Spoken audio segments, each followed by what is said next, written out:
আবারও ভূমিকম্প।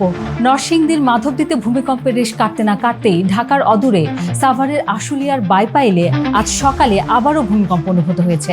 গতকাল শুক্রবার সারা দেশে শক্তিশালী ভূমিকম্প অনুভূত হওয়ার পর সাভারে আজ আবারও ভূমিকম্প হওয়ায় জনমনে উদ্বেগ ও আতঙ্ক তৈরি হয়েছে। যদিও সাভারে মৃদু ভূমিকম্প অনুভূত হয়েছে।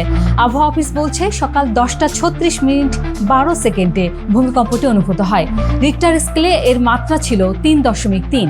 আর এই ভূমিকম্পের উৎপত্তি স্থল সাভারের বাইপাইলেই। গতকাল শুক্রবারে ভূমিকম্পের উৎপত্তি স্থল ছিল নরসিংদীর মাধবদীতে। এর পরের দিনই বাইপাইলে ভূমিকম্প অনুভূত হলো। ঢাকা থেকে এর দূরত্ব মাত্র 29 কিলোমিটার। যদিও এটি একটি মাইনর ভূমিকম্প বলছে আবহাওয়া অফিস। গতকাল শুক্রবার সকাল 10:38:26 রাজধানী ঢাকা সহ দেশের বিভিন্ন স্থানে ভূমিকম্প অনুভূত হয়। নরসিংদীর মাধবদীতে উৎপত্তি হওয়া এই ভূমিকম্পের মাত্রা ছিল রিক্টার স্কেলে 5.7। এতে বাবা ছেলে সহ 5 জন, ঢাকায় 4 ও নারায়ণগঞ্জে 1 শিশু সহ 10 জনের প্রাণহানির খবর পাওয়া গেছে। আর আহত হয়েছেন কয়েকশো মানুষ।